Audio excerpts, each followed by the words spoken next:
nag-iisa at nalulumbay dahil sa hirap mong tinataglay. Kung kailangan mo ng karamay, tumawag ka at siya'y naghihintay.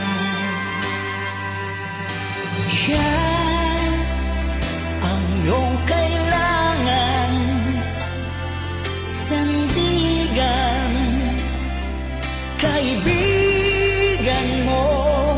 Siya ang araw mong lagi at karamihan